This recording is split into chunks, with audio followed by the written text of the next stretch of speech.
Damas y caballeros, Dios les bendiga a todos. Yo soy el licenciado Carlos de Morales y les doy la bienvenida al canal del Abogado de la Verdad. Hoy es 9 de junio del año 2024 y este es el episodio número 47 de Hablando Claro. Quiero en este día entrar en materia. Tenemos que hacer unas definiciones sobre el concepto de qué es ser conservador. Porque hay unas aclaraciones que tenemos que hacer los que somos creyentes. Yo como creyente le servimos, tememos a Dios, servimos a Dios, tratamos de agradarlo, creemos en su revelación y tratamos de vivir una vida que le agrade a Él conforme a sus mandamientos, ¿verdad? Y a lo que Él nos ha revelado. Y que en alguna forma, dependiendo de las circunstancias políticas de cada país, pues los creyentes en muchas ocasiones participan en alguna medida o forma de los procesos políticos. Hay un debate sobre si un creyente debe o no participar del proceso político. Yo no voy a entrar en ese debate aquí hoy. Es un debate muy interesante.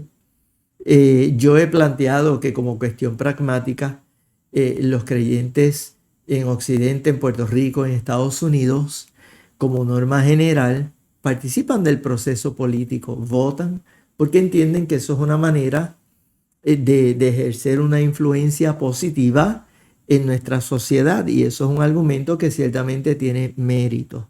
Yo le voy a decir lo siguiente: yo de mi parte, primero, yo no voy a criticar a un creyente que no por temor, no por miedo, no por dejadez, sino un creyente que por convicción entiende que no debe de participar del proceso político. A ese creyente yo no lo voy a criticar. Entonces, tenemos que definir este asunto de los creyentes. ¿Por qué? Porque hay un problema que yo le llamo el problema de las etiquetas. ¿Y qué es eso de las etiquetas? Miren, nosotros los creyentes, la única etiqueta que tenemos que tener es la etiqueta de creyente, Yahudim, hijos de Dios. Las escrituras enseñan que nosotros somos ciudadanos del cielo. Nosotros somos nación santa, pueblo adquirido por Dios, que salimos de las tinieblas a la luz. Es decir, que nuestra fidelidad fundamental, nuestra ciudadanía, nuestra razón es la del creador de los cielos y la tierra, el reino de Dios. Y ciertamente estamos en este mundo y nos desenvolvemos de la mejor manera que podemos, siempre agradando a Dios, siéndole fieles a Dios. Cuando entramos a evaluar y analizar todas estas cuestiones políticas, entonces aquí es donde entran las diferentes etiquetas, y sobre eso yo quiero hablar. Primero, número uno, cuidado con las etiquetas. Los medios y la gente en las redes sociales tratan de encajonar, usan las etiquetas para tratar de encajonar o definir cuáles son nuestras posturas. Eso es un cuidado que hay que tener. Se usan para activar prejuicios, o sea, las etiquetas estas se usan para activar prejuicios en la mente de la gente para que no nos escuchen, o simplemente para utilizar la famosa falacia ad hominem, y vamos a hablar de eso. ¿Qué es eso de la falacia o el argumento ad hominem?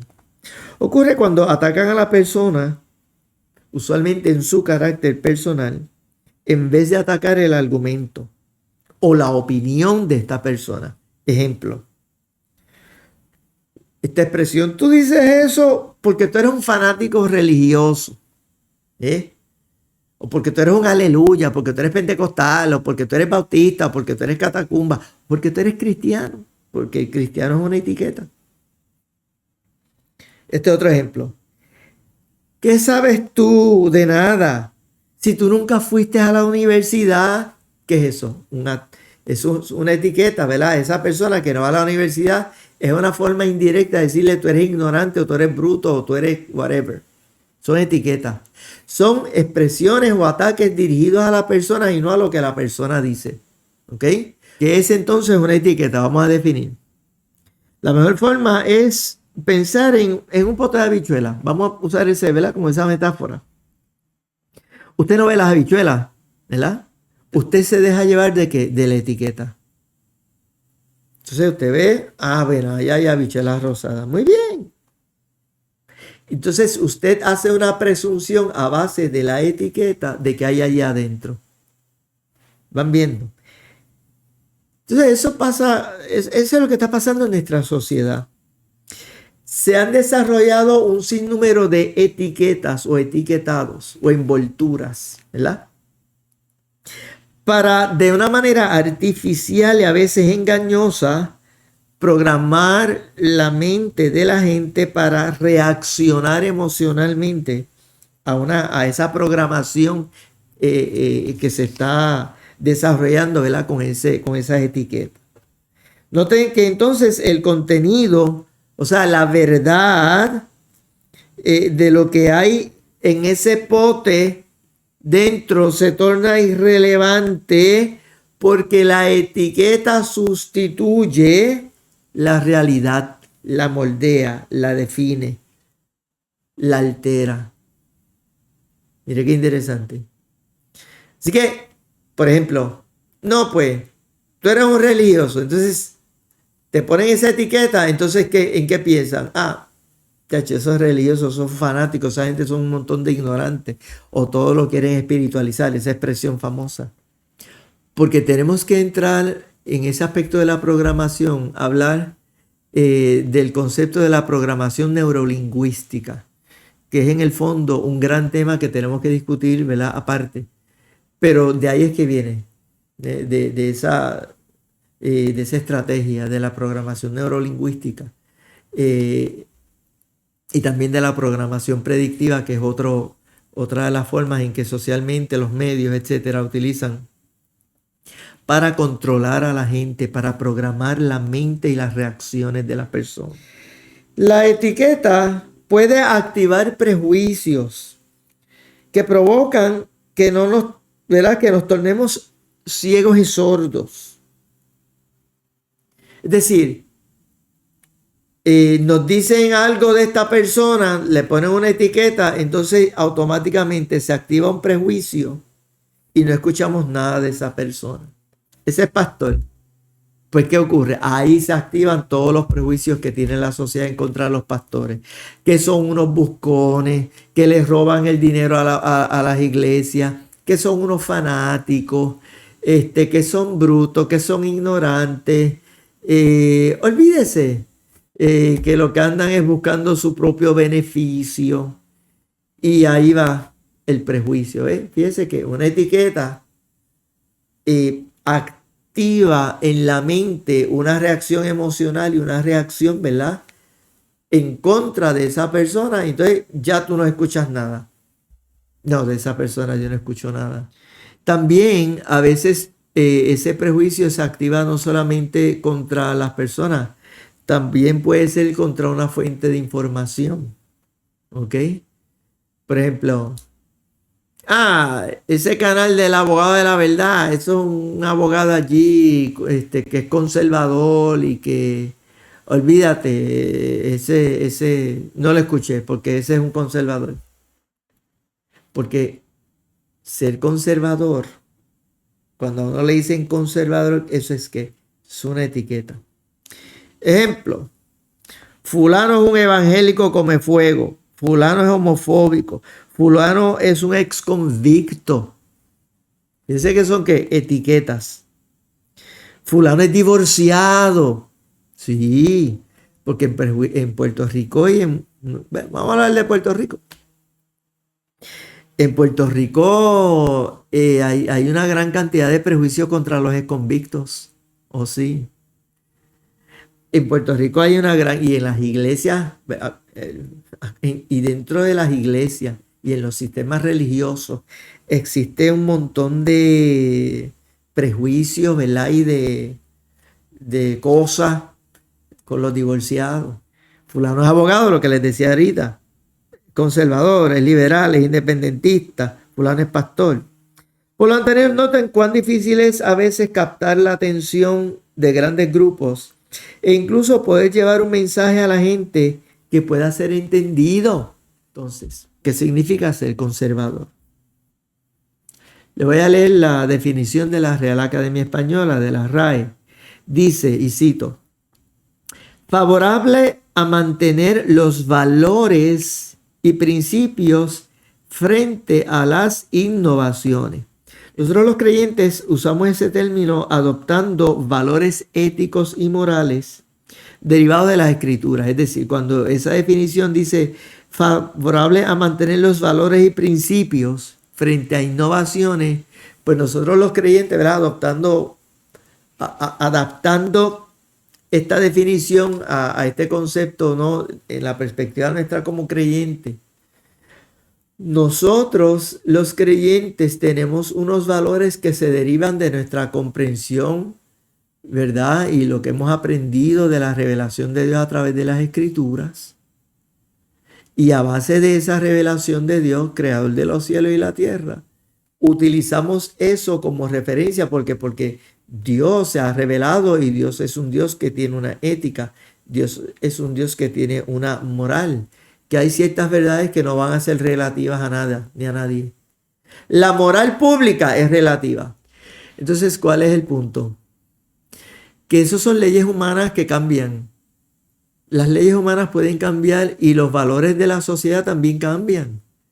Eso es lo que explica aquí hay toda una teoría jurídica y una historia jurisprudencial que, ¿verdad? Eso más bien es un tema de derecho bastante que a lo mejor a la gente no le interese mucho conocer, pero, por ejemplo, la determinación del Tribunal Supremo de Estados Unidos del año 1973 permitiendo el aborto. Eso es una determinación del Tribunal Supremo de Estados Unidos que chocó contra la moral pública que existía en la nación y en Puerto Rico hasta ese momento, que era de un derecho a la vida.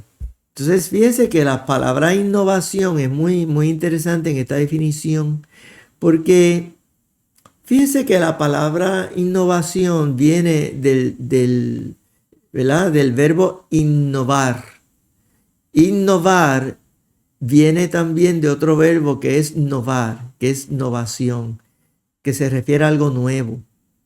Bien, innovar se refiere a entrar en algo nuevo. ¿Cuál es el punto? Que en esa definición parecería que ser conservador, porque cuando hablamos de innovación, usualmente ese es un término que nosotros ¿verdad? Lo asociamos con algo positivo, ¿verdad? Una innovación usualmente la vemos como algo positivo. Entonces, ¿qué pasa? Desde esa perspectiva, un conservador que se opone a una innovación, fíjese que eso suena como que, oh, pero ¿qué le pasa a este conservador porque no quiere innovar? Entonces, por ahí viene un poco este choque, ¿no? Y esta confusión en donde algunas personas quieren ver a los conservadores como gente que no quiere innovar. Y no es que los conservadores no les gusten las innovaciones. Y podemos dar 20.000 ejemplos en el mundo tecnológico y en muchísimos ámbitos, en el ámbito médico, en donde las innovaciones son buenísimas y ningún conservador se opone a ellas. Lo que pasa es que lo que nosotros no estamos dispuestos o lo que nosotros defendemos que no queremos cambio, que entendemos que cualquier cambio sería negativo, son estos valores eternos, ¿verdad? Estos valores que vienen de las Escrituras, que son de parte de Dios, nuestro Creador. Cualquier innovación suena bonito, pero realmente es una degeneración. Es algo que choca contra algo bueno. Y en vez de ser una innovación, realmente el término más correcto que yo podría utilizar es una degeneración. Los conservadores, ¿verdad?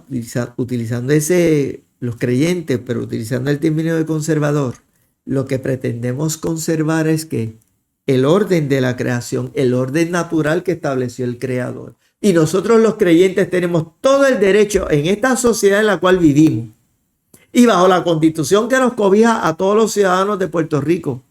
¿Ok?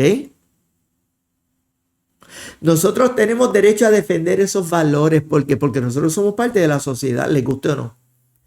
Que quisieran los liberales que los creyentes conservadores desaparecieran de la faz de la tierra o los metieran en un calabozo a todos, que se murieran todos. Bueno, pues que lo sigan deseando, pero todavía estamos aquí.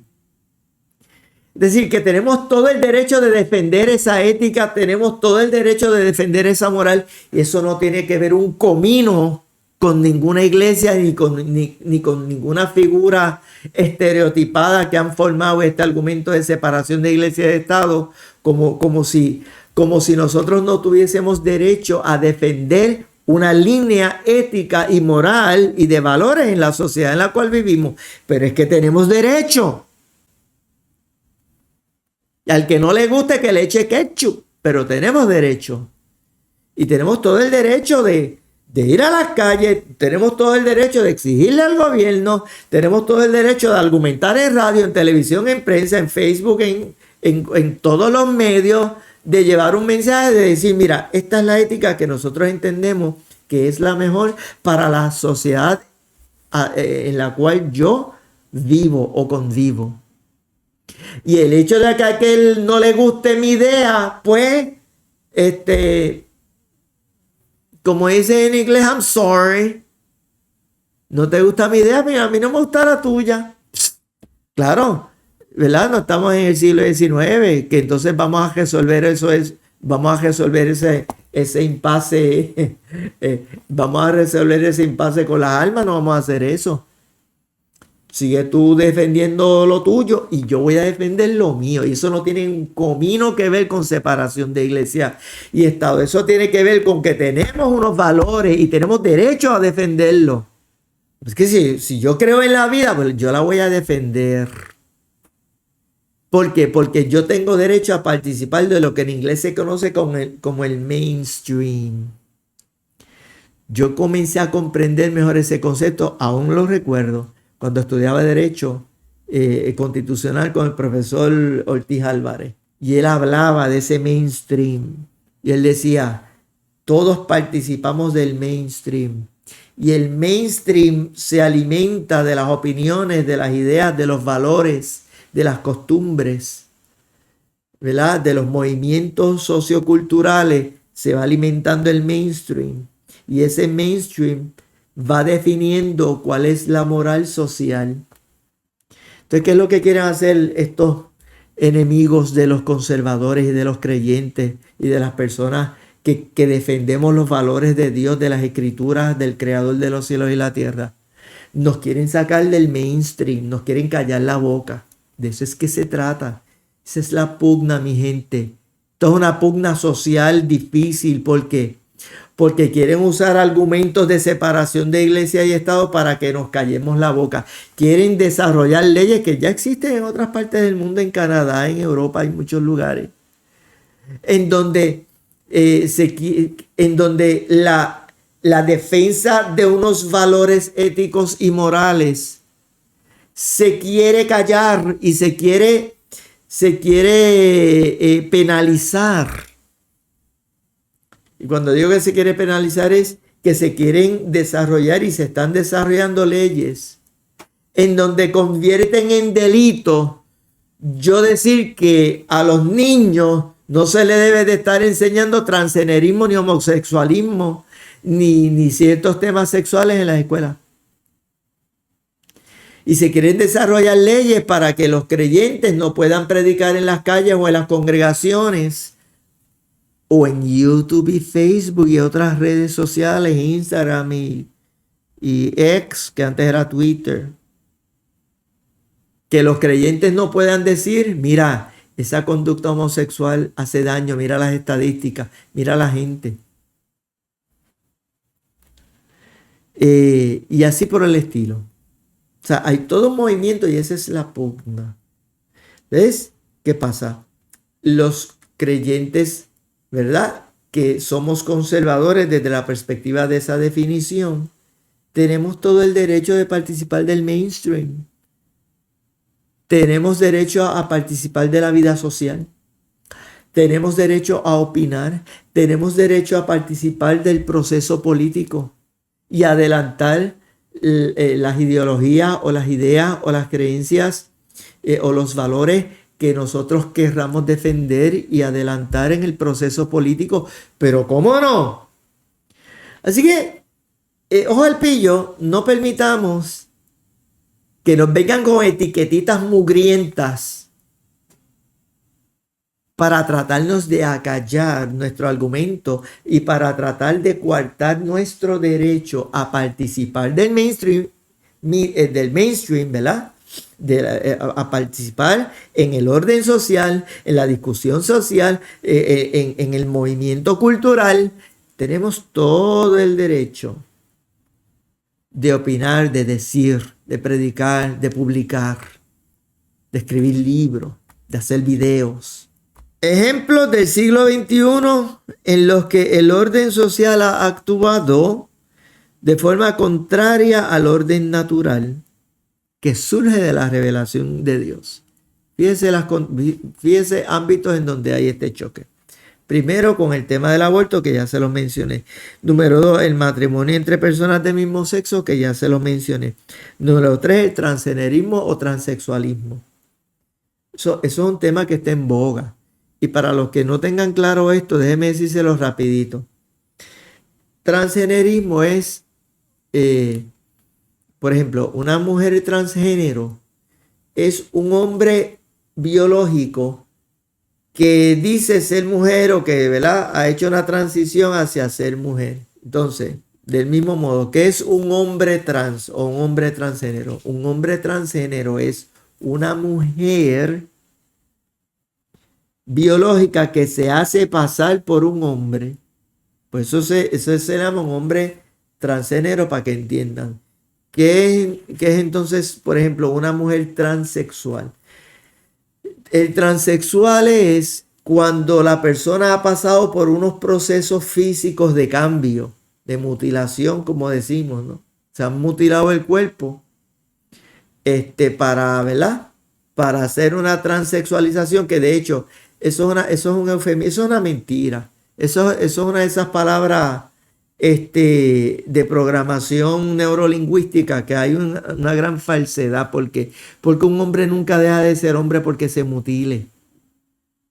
Eso, es tan obvio, sigue siendo hombre. Pero en ese mundo y en ese concepto y en la concepción social, ¿verdad?, del transgenerismo, ellos dicen, no, ya, ¿sabes? Ya es mujer, mujer, mujer. No es mujer nada, no tiene útero, ni tiene ovario. Y los cromosomas no son iguales, que, ¿sabes?, sigue siendo hombre desde el punto de vista de ADN y de cromosomas. Es una gran mentira. Transgenerismo. Número 4.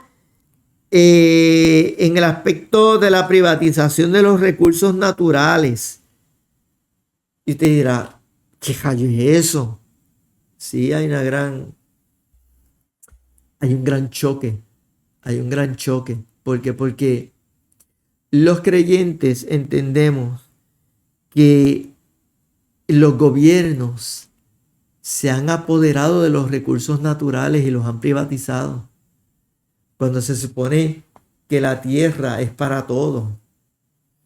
En Puerto Rico, por ejemplo, ustedes obviamente estoy seguro que conocen todas las pugnas que ha estado llevando Eliezer Molina por varios años, ¿verdad? Trayendo conciencia sobre este problema, por ejemplo, con las playas. Pues se supone que las playas de Puerto Rico son todas de dominio público. O sea, es lo poquito de dominio público que queda en Puerto Rico, que se supone que todos tengamos derecho a participar de eso. Un aspecto. Número 5. Las 1000 formas de esclavitud que hubo y existe. Sí, ¿sabes? Todavía hay un orden social contrario al orden natural en este aspecto de las muchas formas de esclavitud. Nosotros vivimos en un sistema que esclaviza a la gente. Las esclaviza. Y los mismos creyentes a veces ni se dan cuenta que los tienen esclavizados. Número 6. La guerra, cuya razón es el dominio y control de los recursos. Eso va en contra del orden de Dios. Entonces, yo como creyente, que soy conservador, que creo en el orden de Dios, que creo en los valores de Dios, del creador de los cielos y la tierra, yo tengo que oponerme a toda conducta humana que tenga el efecto de provocar muerte. Eso es así.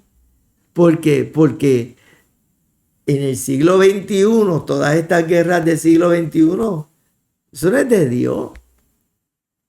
Guerras que provocan muertes y muertes y muertes. Eso no es de Dios. Ahora vamos a hablar en el orden político desde el punto de vista económico. Mi definición, una cosa, ¿verdad?, más sencilla, no definiciones que pueda traer un economista. O una persona, ¿verdad?, un profesional de esta área. Un conservador en el orden político es una persona que defiende la libertad individual frente a las acciones del Estado. Voy a leer de nuevo. Un conservador en el orden político es una persona que defiende la libertad individual frente a las acciones del Estado.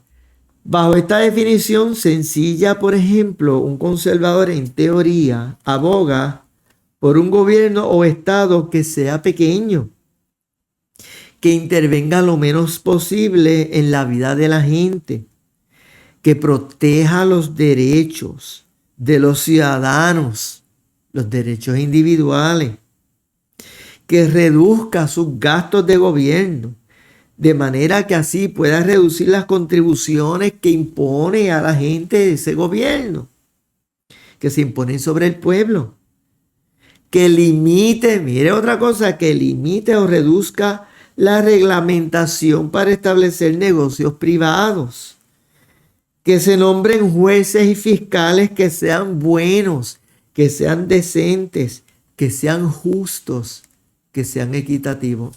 Muchas veces los gobiernos y los gobernantes nombran jueces y fiscales que están comprometidos y que tienen agendas. Y yo les he dicho aquí en este canal, ustedes saben que yo tengo eso como uno de los temas. Toda injusticia es pecado. Y un gobierno que promueve la injusticia a través de nombramientos de jueces y fiscales injustos, esos gobernantes le van a dar cuenta a Dios. Los gobiernos son sistemas que lo que hacen es esclavizar a la gente. Por eso los conservadores, y yo digo en teoría porque muchos de estos políticos conservadores son conservadores de la boca para afuera. De la boca para afuera. A la hora de la verdad, no son conservadores nada. O son conservadores para unas cosas y para otras no. Yo entiendo honestamente que los creyentes que comprenden este aspecto teológico de Dios y de lo que es la justicia, se opondrían a gobiernos grandes. Punto. Por eso es que yo me opongo al socialismo. Porque el socialismo automáticamente implica gobierno grande. Yo quiero ver el programa de gobierno del partido que dice ser el Partido Conservador, que es Proyecto Dignidad. Yo quiero ver las propuestas de gobierno para reducir contribuciones. Porque fíjese que hay demasiadas contribuciones, demasiados gastos. Yo quiero ver dónde está la propuesta de reducir el gobierno, porque yo hasta ahora no la he visto. Han hablado mucho de... Yo no la he visto. Que se pongan a hablar de eso. Expliquen. No digan que son conservadores. Expliquen qué van a hacer específicamente. Y eso va a los candidatos. Eso va al Proyecto Dignidad como partido, ¿verdad?, que está en esta cosa. Y también, si Adanora va a ser candidata o ella es candidata a Write-in, ella tiene que explicar. Digo, me parece a mí que tiene que haber una explicación de cuáles son las propuestas conservadoras. No es decir yo soy conservador, es qué cosas como conservador yo quiero hacer o yo propongo hacer, y esta es mi línea. Aquí los líderes y candidatos conservadores tienen que llevarle un mensaje a los conservadores explicándoles sus posturas. Hay un aspecto en este concepto de liberal, de conservador liberal, y es la, ¿verdad?, las dos posturas relacionadas con capitalismo versus socialismo. ¿Por qué? Porque se relacionan. Como norma general, los conservadores tienden a creer en el sistema de la libre empresa y como norma general, los socialistas, los liberales se tiran por la línea socialista. Estos son los dos grandes sistemas económicos sobresalientes en el siglo XX, siglo XXI. Y eso es un gran choque, ¿verdad? El choque entre el capitalismo y el comunismo o el capitalismo y el socialismo. Porque de socialismo al comunismo hay, ¿verdad? Hay una distancia, pero usted comienza como socialista y usualmente termina como comunista. Porque esa es la realidad. En general, los conservadores se inclinan por el capitalismo porque como cuestión histórica y en la teoría del modelo de libre mercado, los derechos individuales y la libertad personal se han respetado mucho más en los países democráticos que han aplicado dicho modelo. Esa es la verdad. Eso es una verdad histórica. Eso no es un argumento, eso es un dato. ¿Verdad? Eso es un hecho cierto. En adición, también es históricamente verificable que en las democracias capitalistas o socialdemócratas los ciudadanos han logrado un mayor acceso a los recursos. Fíjense bien lo que les decía ahorita. O sea, los conservadores creen o creemos que los recursos deben estar disponibles para el pueblo, para todo el pueblo. ¿Ok? No solamente para un pequeño grupo. Bien, pues bien, los ciudadanos han logrado un mayor acceso a los recursos y a la riqueza que se produce o que produce la nación. De ahí el desarrollo de la famosa clase media llamada burguesía en un momento dado de la historia. Es decir, el acceso a los recursos en una sociedad democrática capitalista permite que más gente pueda desarrollar una vida, una calidad de vida, un bienestar, una libertad personal. Entonces, en los modelos socialistas comunistas eso no se va a dar. ¿Por qué? Porque el gobierno asume todo el control, le quita los derechos a la gente, le quita las propiedades a la gente y olvídate y se fue. Eso es Cuba. Miren, eso es Cuba. Por eso lo tengo aquí, para acordarme siempre. Los dos mejores exhibits de esta realidad, Cuba. Estudié la historia de Cuba antes y después del 1959. En el 1959 es el año en donde la revolución ve la gana y Fidel logra accesar al poder en Cuba. También pueden estudiar el caso de Chávez en Venezuela. A mí me perdonan los creyentes que creen en Fidel. Negar que ese modelo de Fidel Castro empobreció a Cuba es negar el sol. El modelo comunista ha fracasado. Ese modelo socialista comunista ha fracasado. Ha fracasado desde la perspectiva de los ciudadanos. Y ha fracasado desde la perspectiva de los derechos individuales de esos ciudadanos. La evidencia de lo anterior es tan inmensa que no hay que entrar en detalles.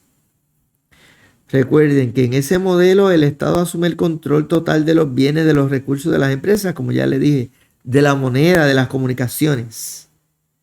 El Estado es entonces el que produce y reparte lo poco que produce.